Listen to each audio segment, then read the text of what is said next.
Hello, Radiant Leo. Let me ask you something that might stop you in your tracks. What if someone has been working against you intentionally and even paid to do it, but still, you're standing here today? Why? Because something divine is protecting you. If that hit a nerve, it's not by accident.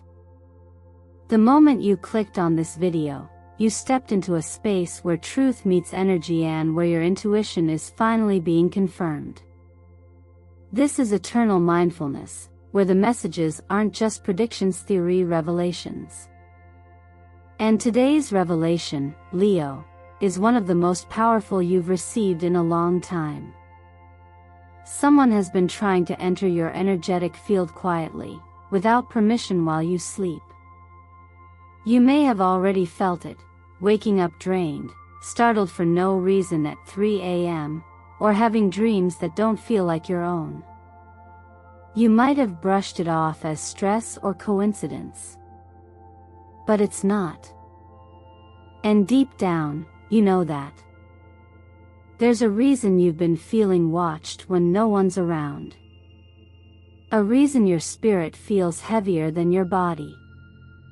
And there's a reason you're here, right now, listening. You were meant to find this. Because here's the truth: someone, somewhere, made a conscious effort to disturb your peace. Not just emotionally but spiritually. And while they may have underestimated you, they completely ignored the fact that you are not unprotected. Archangel Michael has been standing behind you. And in this video, I'm going to walk you through what's been happening in the unseen, how it's affected you, and what powerful steps you can take now to clear your energy and reclaim your space. This isn't just about protection, it's about transformation. And I promise you, Leo, once you see the full picture, you'll never allow anyone to cross that line again. So take a breath with me right now. Slow it down. Feel that little knot in your chest? That subtle pressure in the back of your neck? Those are signs. Not of fear but of awakening. Something has been knocking on the walls of your spiritual home.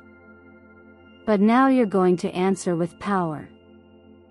And before we go deeper into what the tarot and the stars have revealed for you, I want to take a sacred moment to express my deepest gratitude for your presence here. Every like, every comment, every subscription brings you closer to this growing community of conscious souls on eternal mindfulness.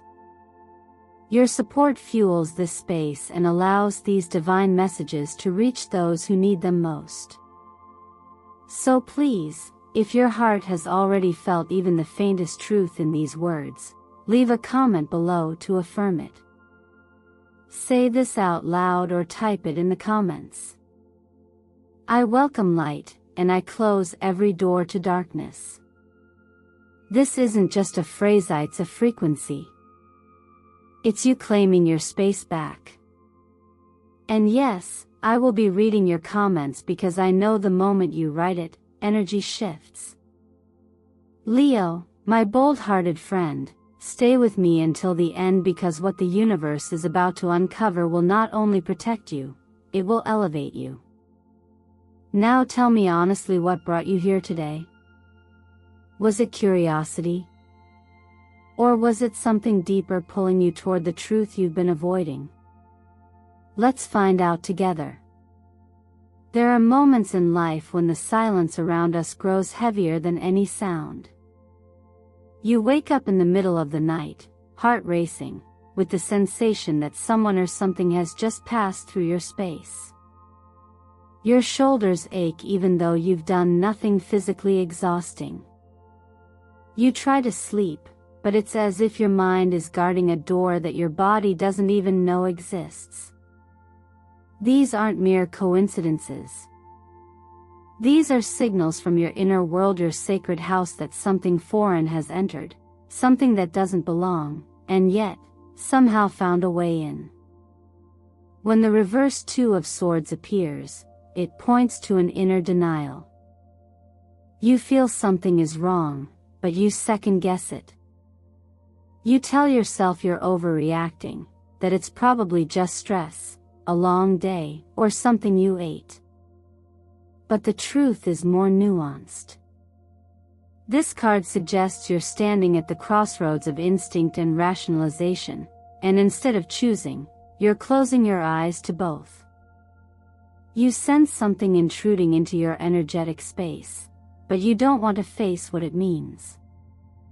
This hesitation creates an energetic crack, a gap in the door. And energy, just like water, seeps through every space we forget to seal. Then comes the reversed Eight of Cups. It reveals that you've tried to walk away from something or someone, but part of that energy is still inside you.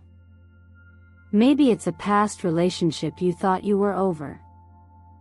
Maybe it's an emotional wound you tucked away instead of healing. Maybe it's a version of yourself that you outgrew but still wear like a second skin. That fragment, unresolved and lingering, becomes an open invitation. You didn't consciously leave the door open, but unprocessed energy acts like an echo. It keeps calling even when your voice has gone silent.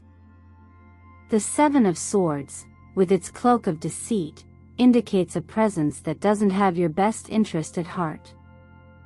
This could be a person, or an influence, or even a thought pattern inherited from someone else's pain. What matters is that it's not yours, and yet it's draining you. In esoteric traditions, the idea is not that these energies overpower us, but that we unknowingly allow them in by not recognizing our own strength. Light doesn't need to fight darkness, it only needs to shine. But to shine, you must first notice where you've dimmed. This energetic imbalance often aligns with what astrologers refer to as transits through the 12th house, the realm of dreams, endings, and the unseen. When the waning moon touches this space in your chart, you may find your unconscious more porous. This phase is like a thinning veil between the inner and outer worlds. It's a potent time for reflection, but also when forgotten energies try to return for closure or validation. If you've been dreaming of people you don't recognize, or reliving old emotional scripts in your mind, it may not be your imagination. It may be your soul asking for release. The law of attraction teaches us that whatever we don't consciously let go of will find ways to stay. It's not about blame, it's about presence. What you resist persists not because it's stronger than you, but because it thrives in the space where you've become numb. Just as still water breeds algae, unexamined silence breeds intrusion. When you begin to observe without judgment, and let go without resentment, you invite healing not by force, but by alignment. So ask yourself gently, have you ever dreamed of a face you've never seen before? Have you ever felt watched in your own home, even when you're alone? These aren't questions meant to frighten you. They are openings, threads leading you back to your own awareness. Because the only true protection is awakening, and the only home that can't be invaded is the one that's lit from within. Sometimes, what disturbs our peace is not what happens outside of us, but what lingers quietly within. Imagine it like this: you are walking through your life carrying an invisible thread, and someone from your past, someone who never truly let go of your energies, still holding the other end. This isn't about romance or longing.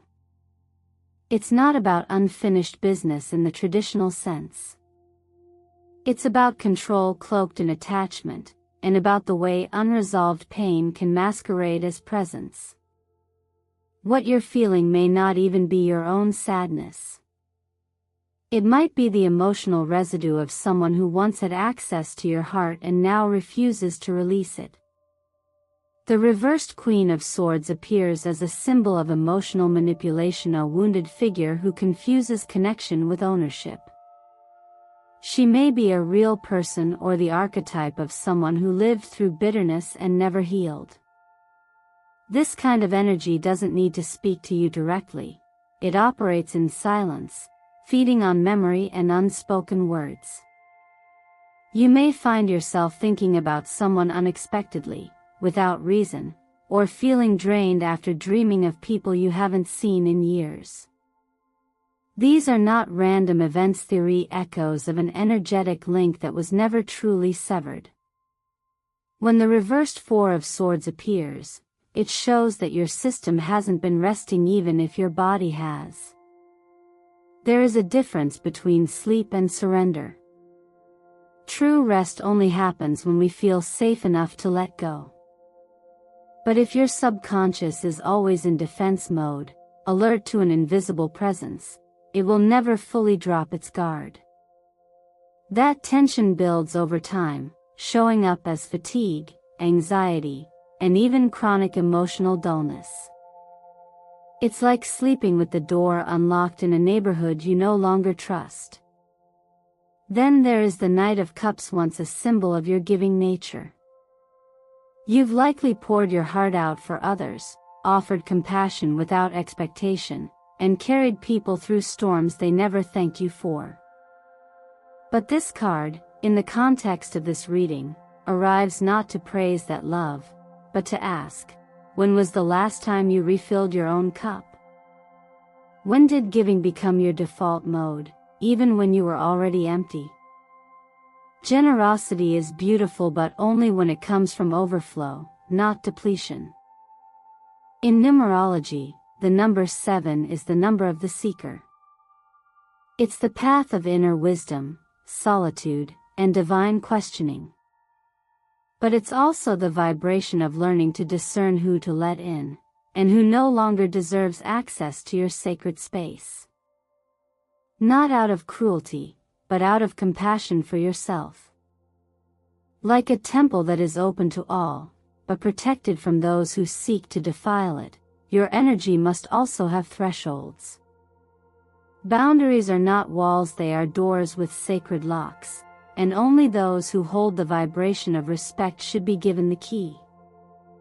There's a quiet practice that helps cut these threads. Write the name of the person who still occupies your emotional space, fold it into paper like you're folding the past itself, and burn it gently under the flame of a white candle. Not with hatred, but with gratitude for what you learned. Then, for 3 nights, place a small bowl of sea salt in each corner of your bedroom. Salt doesn't just absorb moisture, it absorbs old echoes, too. Let it do its silent work while you sleep. These aren't rituals of magic, but of mindfulness, acts of inner clarity, of choosing stillness over struggle. Letting go is not about pushing someone away. It's about recognizing when their story no longer belongs in your book. When you realize that peace is not given, it is claimed, you begin to walk lighter. And as your energy becomes clear again, those who once tried to hold on to you through fear will lose their grip, because nothing and no one can hold on to a soul that finally remembers its own light. There are moments when protection doesn't announce itself with thunder or light. It doesn't come cloaked in brilliance or grandeur, but rather in the soft, quiet knowing that you're not facing something alone. Sometimes, that knowing arrives as a subtle chill down your spine, not from fear but from clarity. Sometimes, it's the hush that settles just before you fall asleep, when the room feels oddly still, yet strangely safe. And sometimes, it's in the breath you take after releasing a long-held fear, when the air around you suddenly feels lighter. These are the ways presence shows itself, not in spectacle, but in recognition. That is how guidance moves, not through force, but through invitation. When you begin to reclaim your own space physically, emotionally, energetically, you don't just close a door to what doesn't belong, you also open a door to what always wanted to come in. And that's where this moment begins. Not with a sword or a shield, but with a choice, to allow what protects you to truly enter, and to let go of the illusion that you have to do it all alone.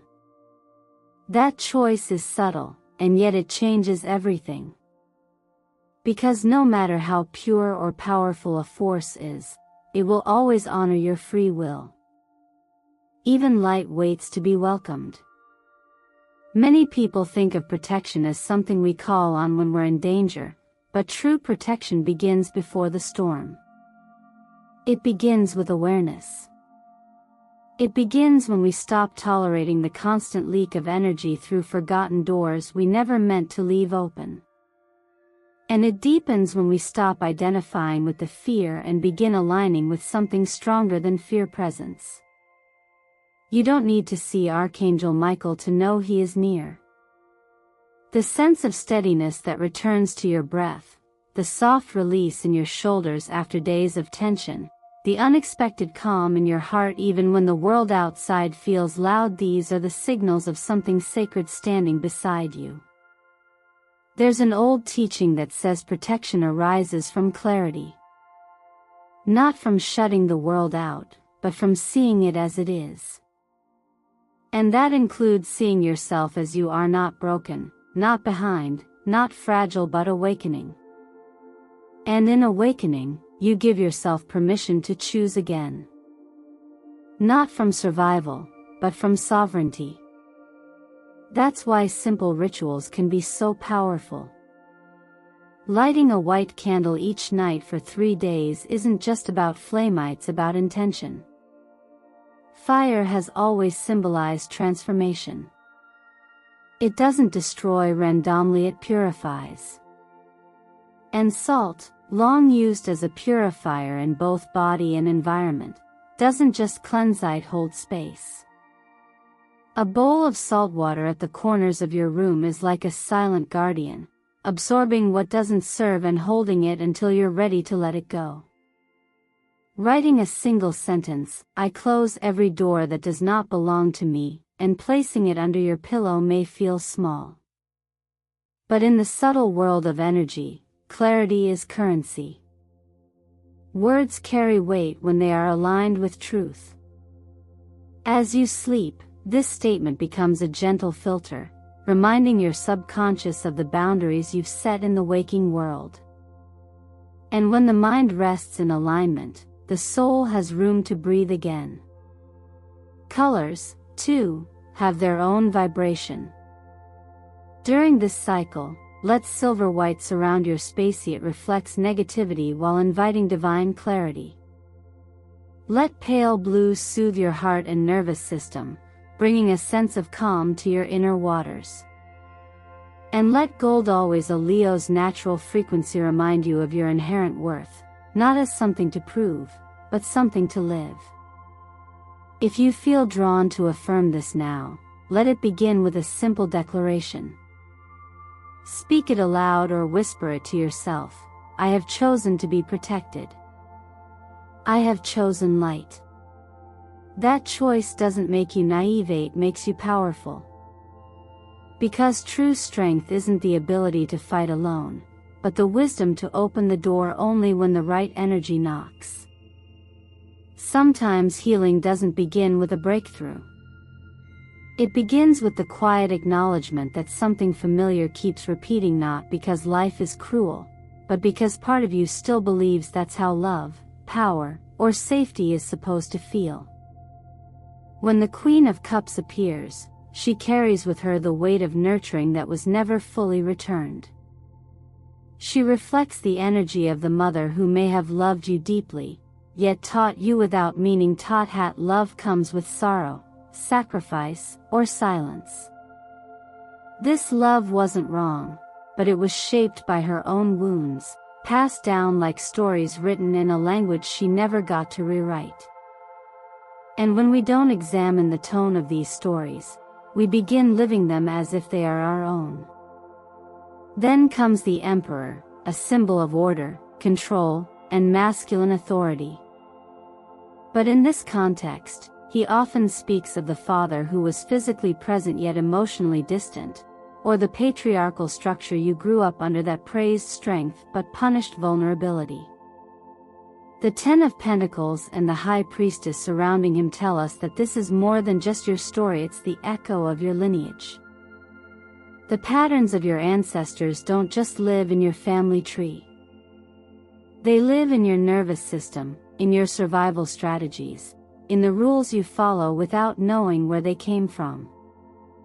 And perhaps, most importantly, in the secrets you carry inside, the things you feel but cannot name. The presence of Chiron in Leo highlights this even further. Leo is the sign of the self, the heart, and personal expression.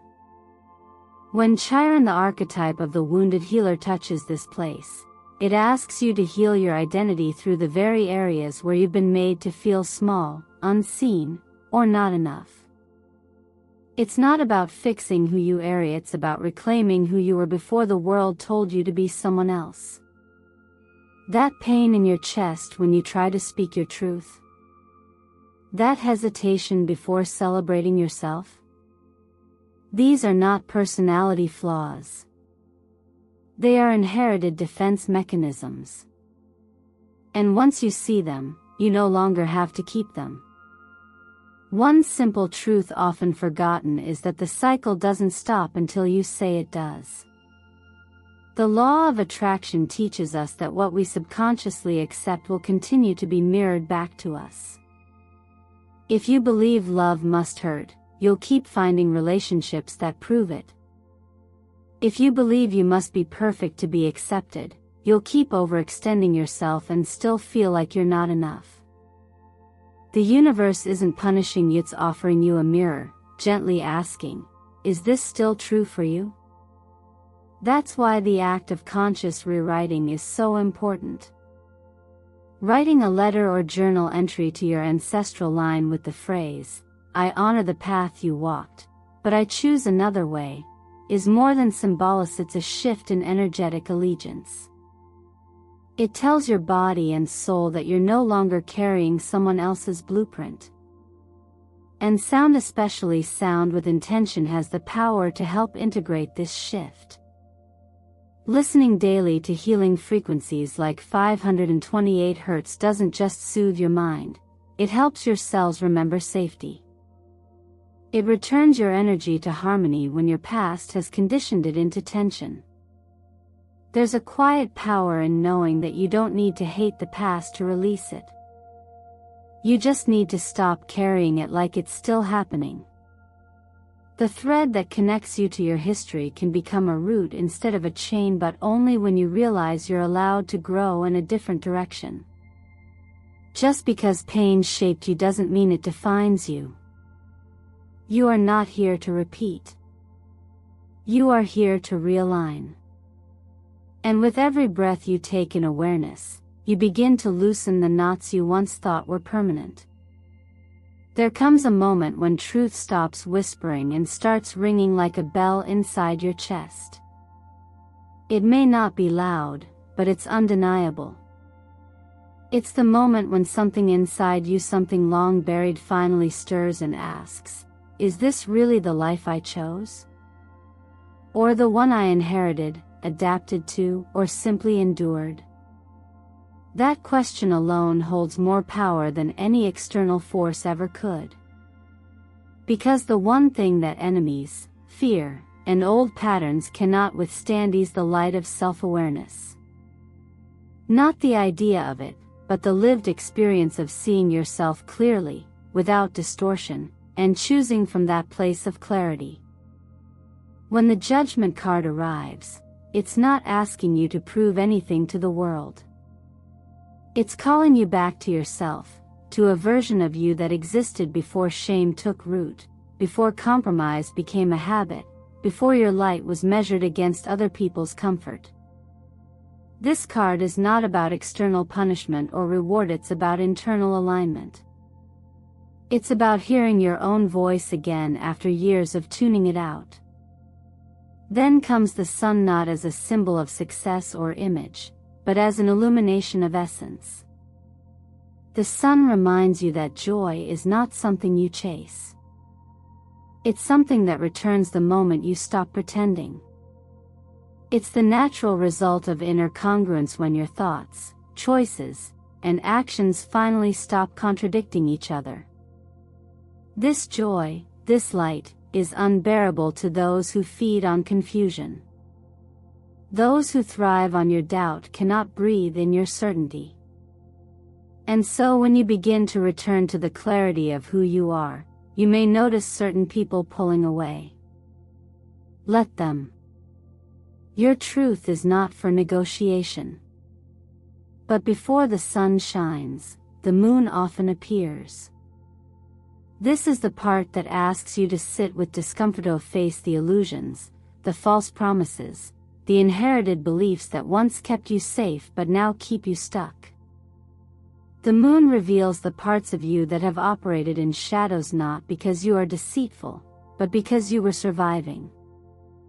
This is the terrain of unspoken fears and dreams deferred.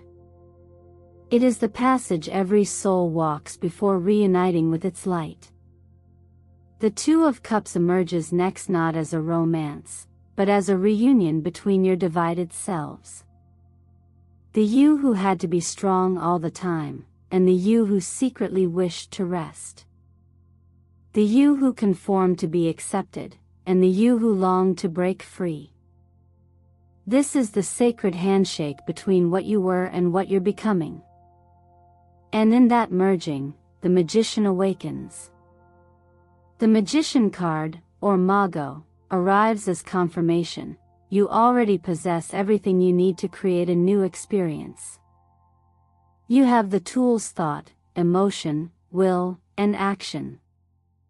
But more importantly, you have presence. The ability to pause and choose again. That is the real magic. Not bending reality, but returning to it fully awake. One of the simplest practices to reconnect with this power is the breath. Practicing the 4-7-8 rhythm each morning does more than regulate your nervous system. It teaches your body to wait, to hold, to release intentionally. And when paired with written clarity like a daily declaration of the 3 things you will no longer tolerate, you begin to cut energetic cords that no longer match your frequency. In numerology, 1 is the number of creation. 9 is the number of completion. Together, they form a sacred Lupin ending that is also a beginning. This cycle is available to you right now. Not after the chaos ends. Not once others approve. But now, simply because you've chosen to step into your own authority. Your light is not loud, but it is absolute. And once you reclaim it, no shadow can remain where truth stands. The world may not be ready for that version of you, but you are. And that's all that matters. You don't need to fight to reclaim your light, Leo, because it never truly left you. It was only waiting, quietly, patiently, for the moment you turned inward and remembered it was yours all along. All that time you thought you had lost yourself, that your energy had been stolen, or that someone else's shadow had overpowered your flame. The truth is, your light had simply dimmed to survive. But now, you're awakening. Not through rage or resistance, but through clarity. Through the gentle decision to no longer give your power away in silence. What if the person you were before the fear, before the confusion, before the exhaustion is still here, just beneath the surface? What would change if you lived like your energy is sacred again? Like your presence in the world doesn't need to be proven or defended, only expressed? No matter who tried to block your path or manipulate your peace, their influence ends the moment you say, no more. Because even if someone paid a price to interfere with your life, even if their intentions were clouded by envy, pain, or illusion, only you can choose whether their energy remains in your field. And the most powerful choice you can make is the one that doesn't come from anger, but from sovereignty. From this soft, grounded place inside that knows, I am the keeper of my own light. No one enters unless I open the door. Maybe tonight is the night you stop negotiating your joy. Maybe this is the moment you let the rituals you learned here, your breath work, your clearing, your written truths become more than exercises. Let them become declarations. What would happen if you practiced just one of them, every day, for the next 7 days? Would your body start to sleep again? Would your intuition grow louder than your fear? Would the energy around you shift in ways you can't even explain? You don't have to know how healing works. You only have to allow it to begin. Sometimes, the most courageous thing you can do is whisper, "I'm ready," into the darkness and trust that something greater, whether it's divine energy, universal order, or simply your own higher wisdom, will answer. So ask yourself now, gently, what part of your light have you been hiding because someone once told you it was too much, too bright, too loud, or too bold? And are you ready to stop apologizing for being who you were born to be? If this video helped you remember any part of yourself, even for a moment, I invite you to declare it below. Leave a comment and say, "I have returned. I no longer allow darkness to live inside me." Your words matter not just to you, but to the others reading, who may be searching for a sign that they too can heal. Thank you for being here, for choosing to listen, to feel, to reflect. Every like, every comment, every subscription to Eternal Mindfulness helps this space grow and sends out a ripple of healing energy that reaches far beyond this screen. Your support makes it possible for these messages to continue, for others like you to find their way back to themselves. And remember this, Leo, you don't need permission to shine. You only need presence. You are not broken. You are becoming. And the light that was dimmed inside you is rising again. Let it.